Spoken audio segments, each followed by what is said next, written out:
Viva Voz, com Vera Magalhães.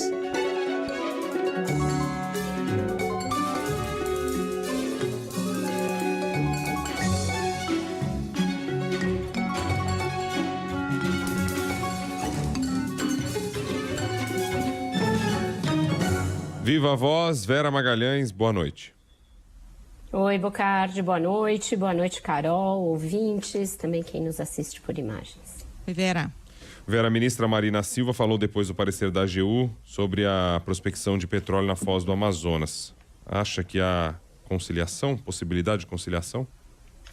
Não, segundo ela, Bocardi, não existe conciliação para a questão técnica. Então, ela usou justamente uma frase que foi trazida ao debate pelo ministro de Minas e Energia, Alexandre Silveira, de que tudo iria para uma Câmara de Conciliação, para dizer que não se trata disso. Ela minimizou a importância desse parecer da AGU, da Advocacia Geral da União, sobre o qual a gente conversou aqui hoje e a respeito do qual também eu escrevi a coluna de hoje no Globo. Ela disse que o parecer, quase falou que o parecer trata banana por laranja, porque ela disse que não foi por causa da falta de avaliação ambiental da área sedimentar que a licença para a Petrobras explorar petróleo lá na foz do Amazonas foi negada. O que ela disse é que isso não é uma condicionante, que é um dos problemas do projeto apresentado pela Petrobras, mas que não é o único.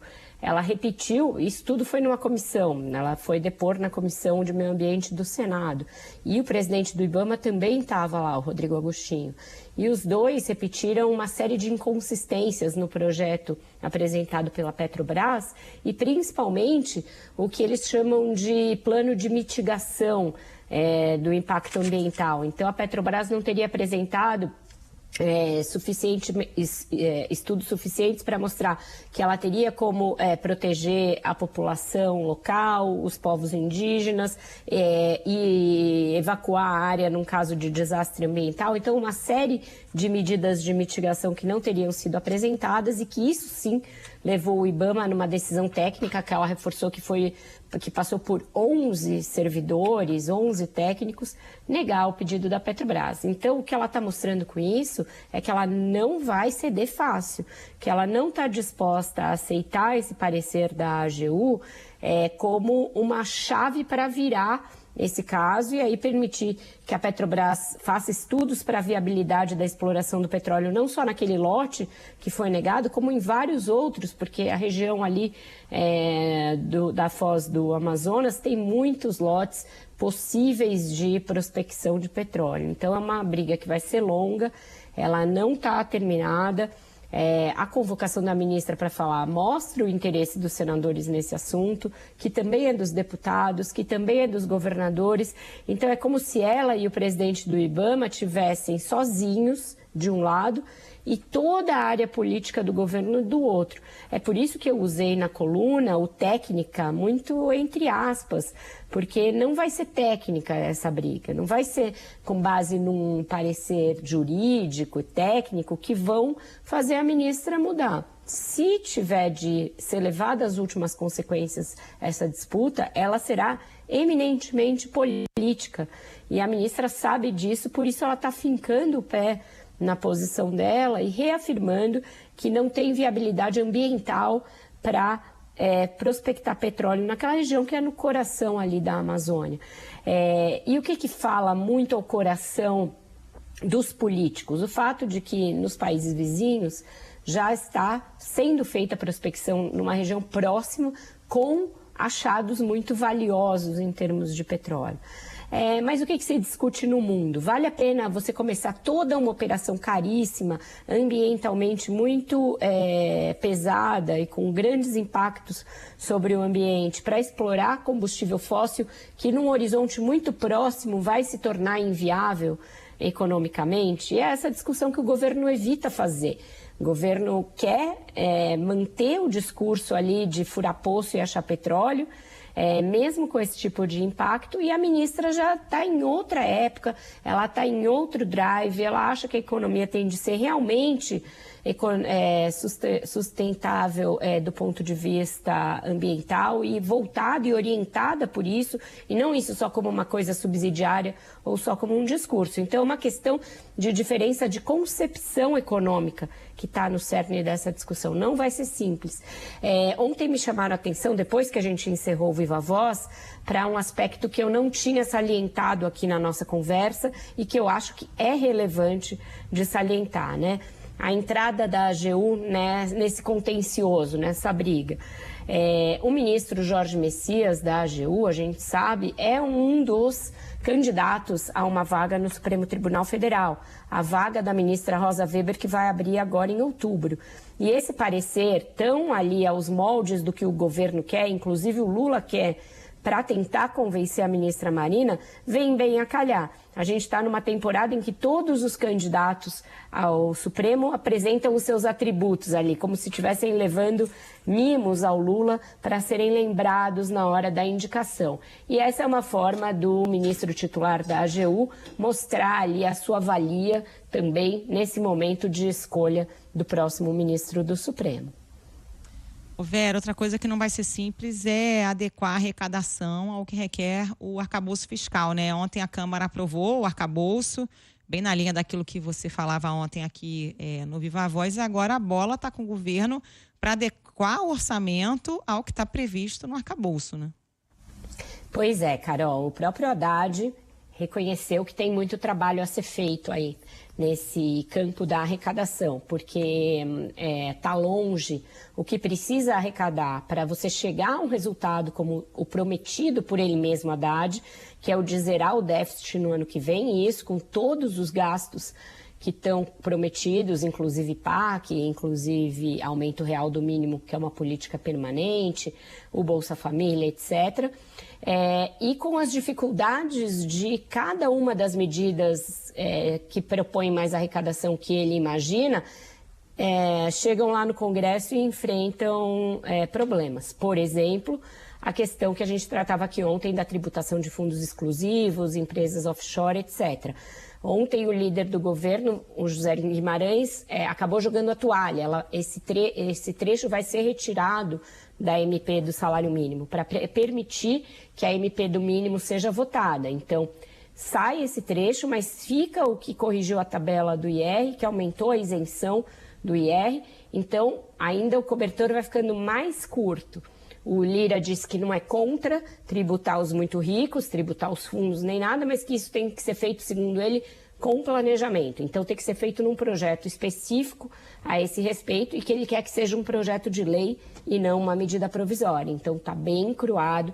A gente sabe que projeto de lei, mesmo com urgência constitucional, tem uma tramitação mais lenta e não tem uma aplicação imediata. Então não é que a Receita possa começar a arrecadar imediatamente a tributação desses fundos, dessas offshore. Vai ter que esperar e aí com isso a conta de chegada do arcabouço vai ficando um pouco mais distante. Tudo isso no momento em que a proposta do orçamento de 2024 está sendo formulada e vai ser enviada ao Congresso no prazo bem exíguo, até 31 de agosto.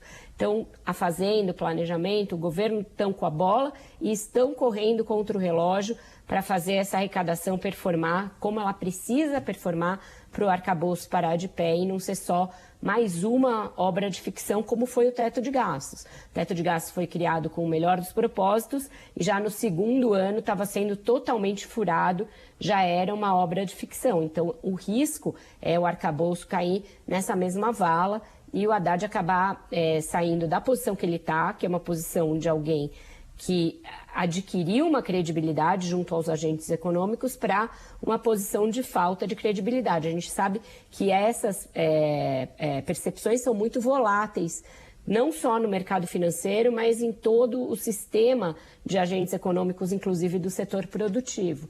Então, essa a batalha do ministro não será menos custosa do que a que o trouxe até aqui, aprovando o arcabouço, encaminhando bem a votação da reforma tributária. Ele vem de vitórias nesses primeiros meses de governo, mas daqui para frente ainda tem outras batalhas igualmente desafiadoras, vamos dizer assim. Reforma ministerial, será que sai na volta de Lula, do BRICS? Qual reforma e o que já está acertado? Quando o Lula voltar da África do Sul, eu acho que aí tem que sair, Bocardi, porque agora a Câmara fez a sua parte, votou o arcabouço, vai votar MP do mínimo, então a pauta econômica que estava ali meio feita de refém foi liberada, mas o resgate tem que ser pago, né? A gente sabe como funciona essas negociações. E aí a reforma já está mais do que prometida. Ontem eu ouvi de um ministro um raciocínio interessante a respeito desse processo do Lula, um processo de uma certa demora e de ficar medindo forças ali com o Lira.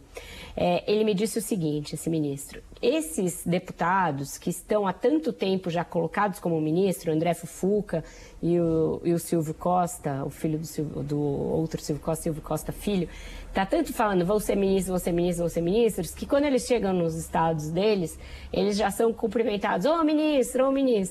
E aí, se não virar ministro, vai ficar muito chato, muito ruim. Então, esse ministro, olha, não duvide que esse é um método do Lula para fazer esse pessoal aceitar o que ele oferecer depois. Criou tanto a expectativa de que vai ser ministro, que mesmo que ofereça uma pasta que não seja exatamente a pasta dos sonhos, o cara acaba aceitando, porque senão vai ficar muito ruim lá com a base dele ele ter sido considerado ministro e não ter virado ministro. É meio viúva porcina, né? Aquela que foi sem nunca ter sido.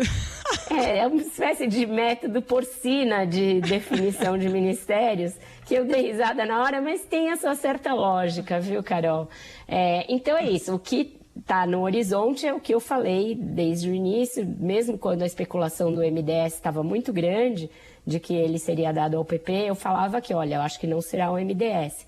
Minhas apurações iam por esse caminho e agora eu acredito que não será o MDS. O ministro Wellington Dias, inclusive, fez uma outra coisa ousada, que foi dizer que não será o MDS. Ele deu uma declaração dizendo que o ministério não vai ser fatiado e que o Bolsa Família não sai do MDS. Então, ele está mais ou menos aterrado ali na cadeira, querendo dizer que ele não sai. É de risco a aposta, mas ele está dizendo isso. Então, eu acho que será um Ministério de Ciência e Tecnologia para o PP e de Portos e Aeroportos para os republicanos. Essa será a proposta.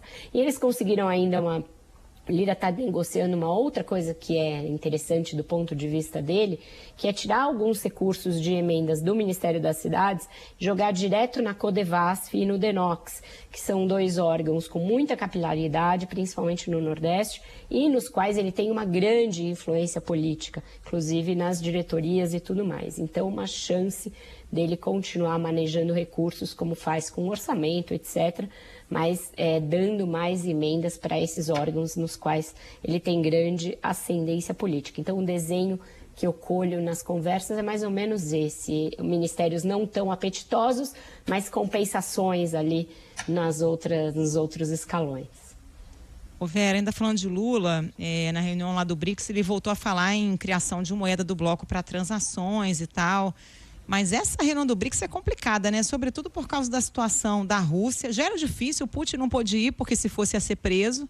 Agora, a notícia de momento, a morte do Prigozhin, né? Do líder do grupo Wagner. Então, a Rússia mais um dia aí convulsionada por causa disso. Dá para avançar em algum tipo de tratativa nesse grupo, como se não estivesse havendo guerra, como se não houvesse essas mortes constantes de dissidentes e toda essa polêmica envolvendo, sobretudo, a Rússia?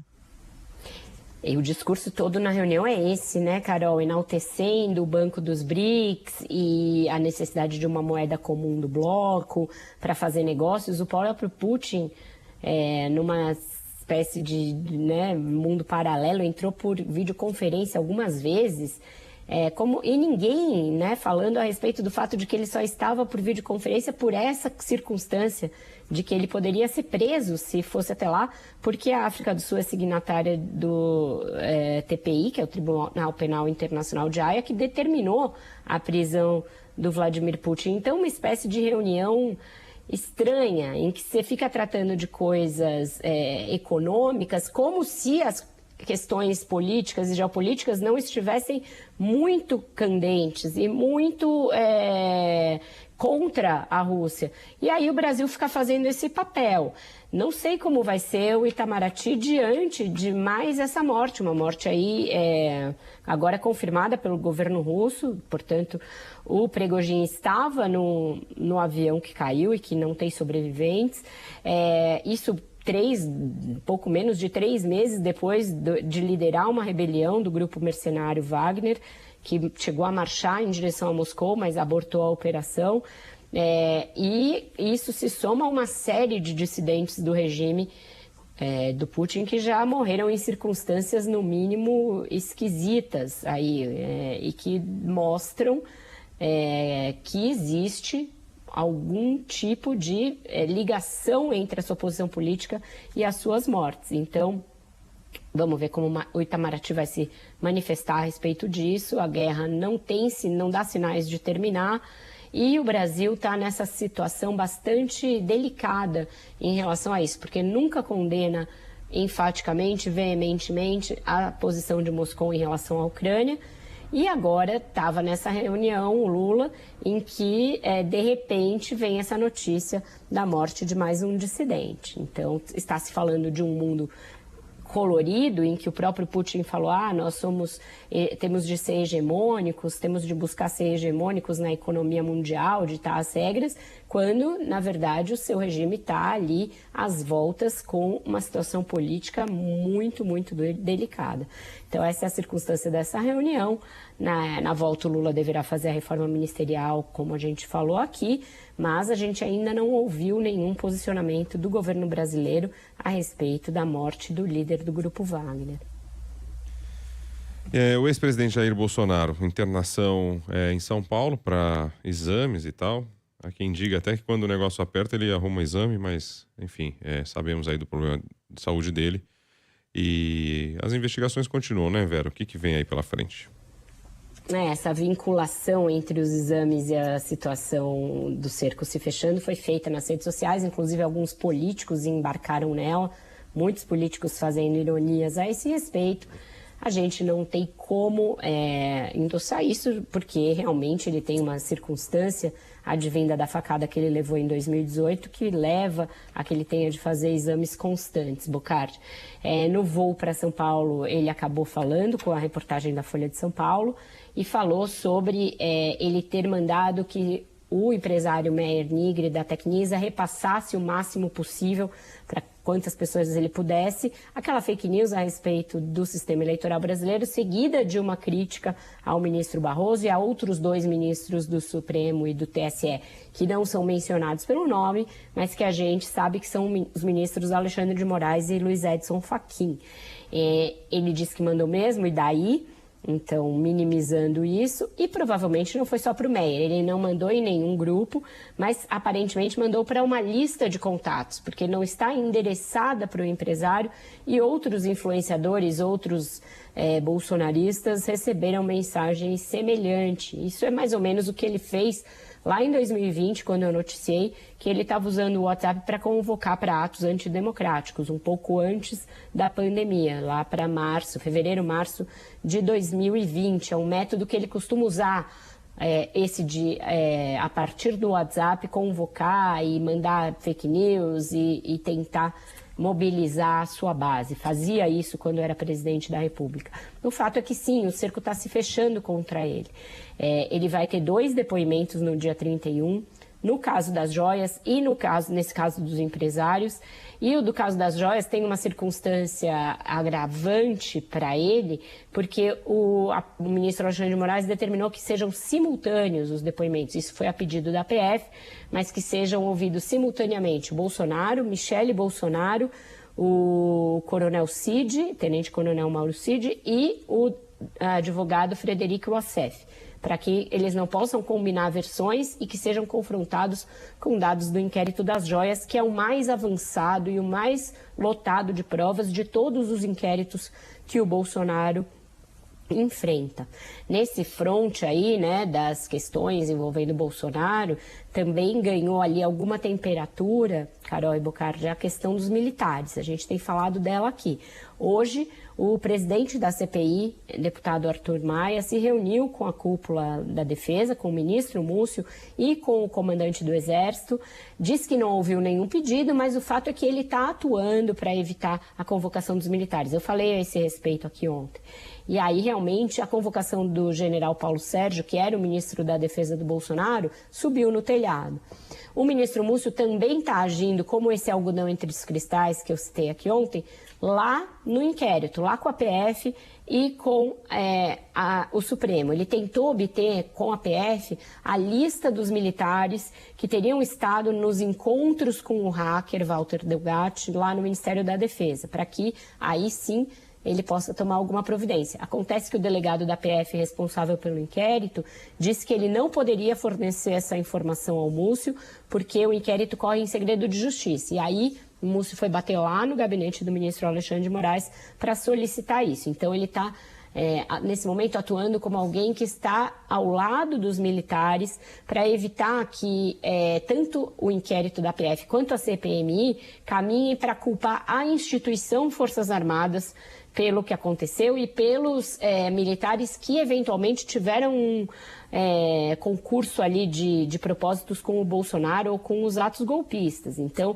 ele está atuando mais desse lado, no lado da defesa mesmo. Ele é ministro da Defesa, mas defesa da instituição militar nesse caso aí em que os militares estão muito preocupados com a sua imagem em decorrência de todas essas investigações. E a música? Eu que escolhi. Ai, que bom. Ufa,